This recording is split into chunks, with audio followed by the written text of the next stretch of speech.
मेरे प्रिय दर्शकों, सादर नमस्कार। आप प्रतिदिन सुनते हैं अमर कथा श्री हरिमाया चरित। ये एक महाकाव्य है जिसकी रचना नई नई हुई है, अभी तक संसार में कहीं भी नहीं है। इसलिए आपसे निवेदन है कि संपूर्ण कथा मेरी कविता निश्चित सुने। ये कथा कविता है। आइए राधा नाम का गुणगान कर लेते हैं और कथा के साथ सीधे जुड़ चलते हैं। राधे राधे पुनि कहु राधे, राधे राधे पुनि कहु राधे। मिटी है सब संकट भव बाधे, राधे राधे पुनि कहु राधे। अमर कथाया जनहितकारी, अमर कथाया जनहितकारी। कलिमल ताप मिटावन हारी, राधे राधे पुनि कहु राधे। प्रिय दर्शकों, आइए कथा का श्रवण करते हैं। कथा सुनाते हुए शंकर जी पार्वती जी से कह रहे हैं। यही कथा जो शंकर जी पार्वती जी से कह रहे हैं, यही कथा सुखदेव जी राजा परीक्षित से कह रहे हैं। और फिर वही कथा शौनकादि ऋषियों को नैमिषारण्य में सूत जी कह रहे हैं। और वही कथा मीरा को मीरा के गुरुदेव रविदास जी मथुरा के तट पर कह रहे हैं, यमुना के तट पर, जो काशी से पधारे हुए हैं। और वही कथा अपनी काव्य रचना के माध्यम से मैं आप लोगों तक पहुंचा रहा हूं। शंकर जी पार्वती जी से इस समय एकलव्य का चित्रण सुनाते हैं और इसी कथा से हम आगे बढ़ चलते हैं। चरित बीच एकलव्य को संक्षेप ही समुझाई, कथा कहीं सुखदेव मुनि गुरु शंकर ही पाई। कथा कहीं सुखदेव मुनि गुरु शंकर ही पाई। सुखदेव जी अपने हृदय में भगवान शंकर को विराजित करके एकलव्य की कथा को संक्षेप में सुनाते हैं और आगे कथा को बढ़ाते हैं। क्या कहते हैं वो? कहते हैं, हे राजा परीक्षित, शिव शंकर पुनि कथा सुनाई, शिव शंकर पुनि कथा सुनाई।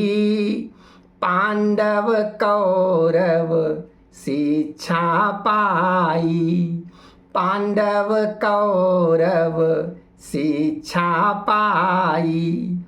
शंकर जी ने पार्वती जी को पुनः कथा सुनाई कि पांडव लोग जो हैं वो सब शिक्षाओं को प्राप्त कर चुके हैं, पांडव कौरव। अब गुरु दक्षिणा का अवसर आया है। गुरु द्रोणाचार्य उनसे कुछ शिक्षा देकर कुछ मांगना चाहते हैं और प्रत्येक छात्र का कर्तव्य होना चाहिए, जिस गुरु से वो शिक्षा प्राप्त कर चुका है उसको कुछ गुरुदक्षिणा में समर्पित करे। आजकल की भावनाएं थोड़ा बदल गई हैं। पढ़ लेते हैं, नमस्ते गुरु जी, चल दिए। अपने गुरु को और कुछ न दे पाओ, लेकिन जीवन में कभी आदर मत भूलो। यही सबसे बड़ी गुरुदक्षिणा होगी। गुरु दक्षिणा सुअवसर आवा, गुरु दक्षिणा सुअवसर आवा। सकल छात्र गुरु द्रोण बुलावा, सकल छात्र गुरु द्रोण बुलावा। गुरु द्रोणाचार्य ने सभी छात्रों को बुला लिया। छात्र शब्द जो है क्षत्रिय शब्द से आया है। इसका मतलब ये होता है कि शास्त्र के साथ शस्त्र का भी अध्ययन करना। हमें छात्र तो कह दिया जाता है, लेकिन अब हमारे यहाँ ऐसी शिक्षा चली है जिसमें शस्त्र की शिक्षा दी ही नहीं जाती। वो तो जब भैया पुलिस में आ जाओ, जब मिलिट्री में आ जाओ, तब शिक्षा मिलती है। बचपन से सरकार को ये सोचना चाहिए कि प्राइमरी से शिक्षा देनी शस्त्र की बहुत अनिवार्य है। देश देश में सब युद्ध हो रहे हैं, ये प्रत्येक व्यक्ति को बहुत जागरूक करने की ज़रूरत है। सरकार से मांग करनी चाहिए कि जो शिक्षा हमें दी जा रही वो अधूरी शिक्षा दी जा रही है। पुराने गुरुकुल में होता था, छात्र शब्द का और मतलब क्या है, ये क्षत्रिय शब्द से बन के आया है। हमें सशक्त भी होना है, बुद्धिमत्ता के साथ सशक्त भी होना है, ये बहुत जरूरी है। अब द्रोणाचार्य जी क्या कहने लगी सभी छात्रों को बुलाकर, कहन लगे निज कथा पुरानी, कहन लगे निज कथा पुरानी, जो अपमान सहे द्विज ज्ञानी, जो अपमान सहे द्विज ज्ञानी। वो अपनी पुरानी कथा कहने लगे गुरुजी, क्योंकि उन्होंने बहुत कुछ सहन किया था। वो ज्ञानी थे लेकिन उन्हें बहुत सहन किया था। वो बताने लगे अपने सभी छात्रों को कि बचपन माही द्रुपद के संगा, ग्रहण कियो शिक्षा प्रतियंगा, ग्रहण कियो शिक्षा प्रतियंगा। वो सब पांडवों को कौरवों को बताने लगे कि जब बचपन था तो द्रुपद महाराज जो हैं, आज के जो राजा हैं द्रुपद, वो मेरे साथ पढ़ते थे, उनमें मेरी बहुत मित्रता थी और मैंने विद्या की प्रत्येक अंग को उनके साथ ही ग्रहण किया। और मेरे पिता जो भरद्वाज जी, वो मुझे अपने समान ही, जैसा मुझको मानते थे वैसा ही उनको भी मानते थे, द्रुपद को भी। मम पितु भरद्वाज ऋषिकेरे, मम पितु भरद्वाज ऋषिकेरे, और हम दोनों समान सूचि चेरे, हम दोनों समान सूचि चेरे। द्रोणाचार्य जी बताने लगे कि मेरे पिता भरद्वाज जी जो थे वो पढ़ाते समय जैसा उनको मानते थे वैसा ही हमको मानते थे, दोनों को समान रूप से देखते थे। और हम दोनों में ही प्रेम अपारा, हम दोनों में ही प्रेम अपारा, बचन द्रुपद दीन्हु एक बारा, बचन द्रुपद दीन्हु एक बारा। हम दोनों में इतना प्रेम था कि द्रुपद जी ने मुझसे एक वचन दे दिया एक बार, और बहुत वचन बड़ा था, क्योंकि जब शिक्षा प्राप्त करने निकले मेरे पिता के यहाँ से, हम भी उनके साथ पढ़ते थे पिता के यहाँ, और वो हमारे पिता के पास पढ़ने आए थे। चले जब ही शिक्षा सूचि पाए, अतिन बिछोह मम नयन भराए, तिन बिछोह मम नयन भराए। जब वो शिक्षा पाके चलने लगी तो उनको बिछोह में मेरी आंखें भर आईं, मेरा परम मित्र जा रहा है। और सो कही गए मिलो पुनियाई, वो ये कहते हुए गए द्रुपद राजा, सो कही गए मिलो पुनियाई, अर्धराज तुमरो मम भाई, अर्धराज तुमरो मम भाई। द्रुपद ये कह के गए थे कि जो मेरा राज्य है वो आधा तुम्हारा है, चाहे जब आ जाना, तुम मेरे मित्र हो, परम मित्र हो, मैंने वचन दे दिया है। बिलग भये बहु दिन गए, रहूं सदा में हीन, धनु विद्या ते यश मिलो, अब कर सदैव धनहीन, कर सदैव धनहीन। द्रुपद चले गए। द्रोणाचार्य जी सब बता रहे हैं पांडवों और कौरवों को, गुरुदक्षिणा का समय आया है, बता रहे हैं कि जब हमारा मित्र चला गया, द्रुपद जब चला गया तो बहुत दिन बीत गए और मैं सदा दीन ही बना रहा। मेरे पास पैसा नहीं, मेरे पास कोई धन नहीं, लेकिन धनुष विद्या से मुझे यश बहुत प्राप्त हुआ और यश प्राप्त हुआ, लेकिन मेरे जो हाथ थे वो खाली थे बिना पैसे के। आज भी पैसे के बिना बहुत लोगों के हाथ खाली है, जबकि उनमें अपार प्रतिभा विद्यमान है लेकिन पैसा नहीं है। यही अपनी बुद्धि का प्रयोग करो कि हम में जो गुण हैं, हम में जो विद्या भरी है, उसको हम पैसे में कैसे बदलें। ये आज भी विषय है और उस समय भी ये विषय बना रहा था। इस समय मेरा ये कहना है कि आप सब लोग अपना चिंतन करें, आध्यात्मिक चिंतन बनाएं, बैठकर विचार करें कि वास्तव में जीवन जीने की कला हम कैसे प्राप्त करें और हम समाज में जी भी अच्छी तरीके से सकें। इसके लिए धन की आवश्यकता होती है। तो अब वो कहने लगे, राजा द्रुपद तो चले गए, ये बता रहे हैं द्रोणाचार्य जी अपने शिष्यों से कह रहे हैं, मन विचारी मैं द्रुपद के गयो हूँ राज दरबार। मन में विचार किया, पैसा नहीं है, अब मैं द्रुपद राजा के यहाँ जाता हूँ। वो तो वचन दे के गए थे, आधा राज्य देने को कह गए थे। अब मोहि देखी अनजान बनी कि ओ कुटिल व्यवहार, मोहि जानी अनजान बनी कि ओ कुटिल व्यवहार। मुझको जानकर भी वो अनजान बन गए और मेरे साथ कुटिल व्यवहार किया कि कहाँ से चले आते हैं, पता नहीं कहाँ से, इसको मैं जानता भी नहीं हूँ, आ गया। इस तरीका का व्यवहार किया। आज भी बहुत से लोग होते हैं, एहसान फरामोश जिनको कहा जाता है, बहुत से लोग हैं, उनके प्रति कुछ भी कर दो अच्छा, आगे चल के वो भूल जाते हैं। यहीं पे वो गलती करते हैं, क्योंकि समय पलटता है तब उनके किए पर उनको अपना प्रायश्चित भोगना पड़ता है। और यही कथा आगे आप लोग सुन रहे हैं। कहने लगे कि अस अपमान भूली नहीं पाई, अस अपमान भूली नहीं पाई, सोचत मन का करिय उपाय, सोचत मन का करिय उपाय। इस अपमान को मैं भूल नहीं पा रहा था और सोच रहा था मैं क्या उपाय करूं।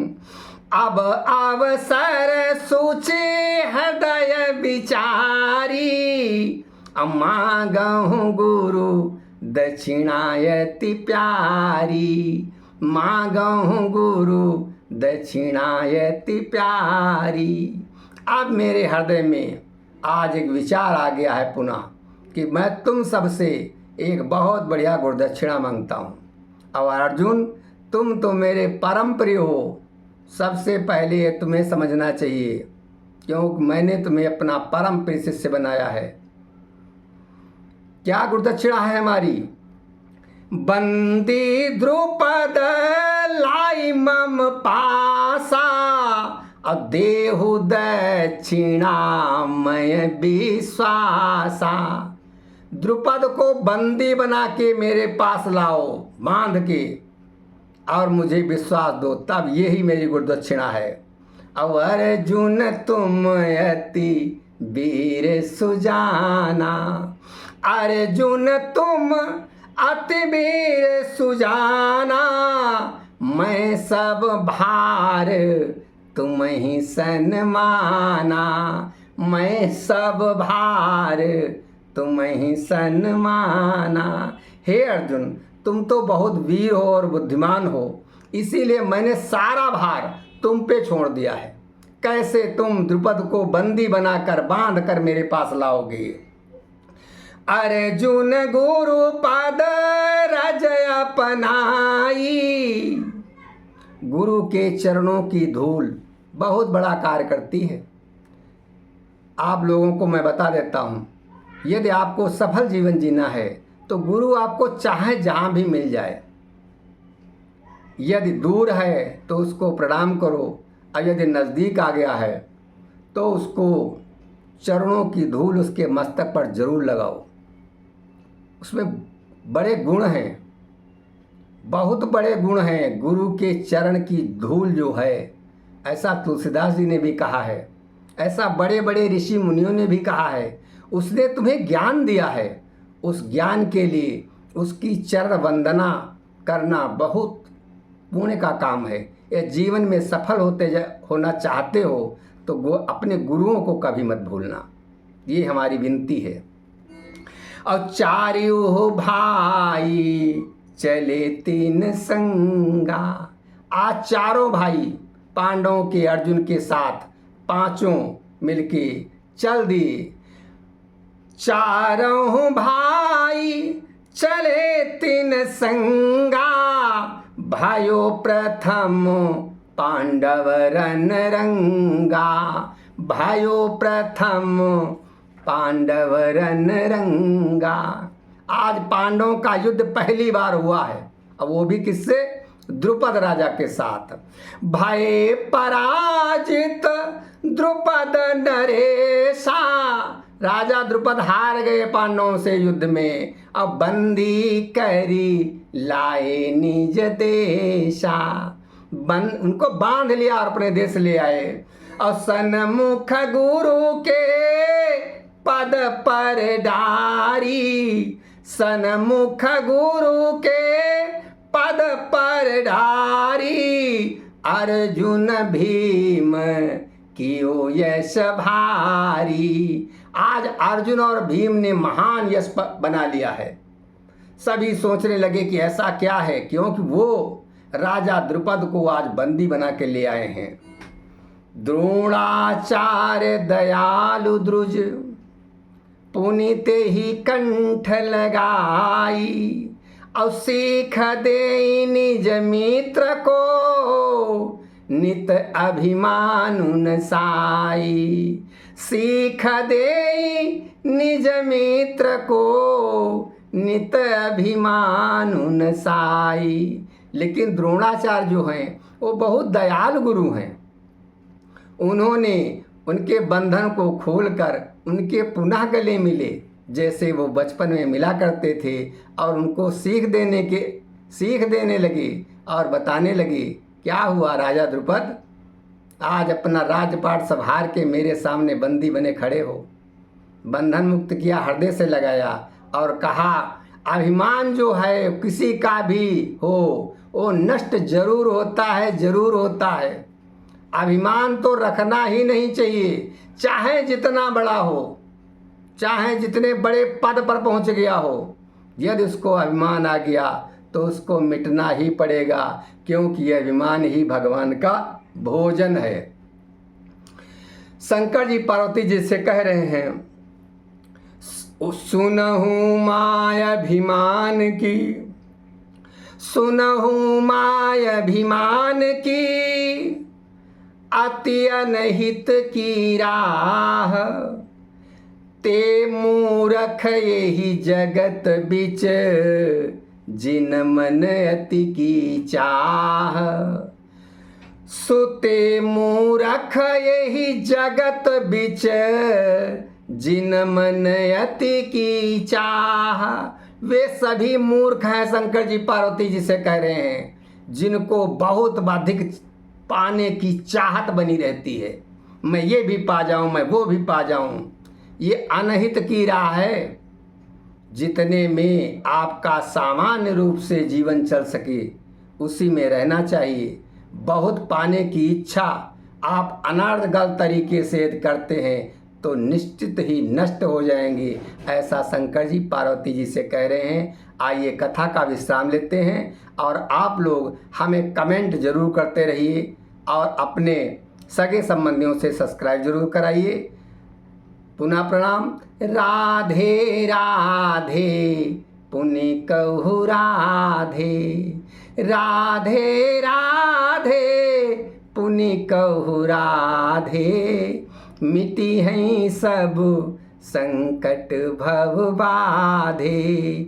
अमर कथाया जनहितकारी, कलिमल ताप मिटावन हारी।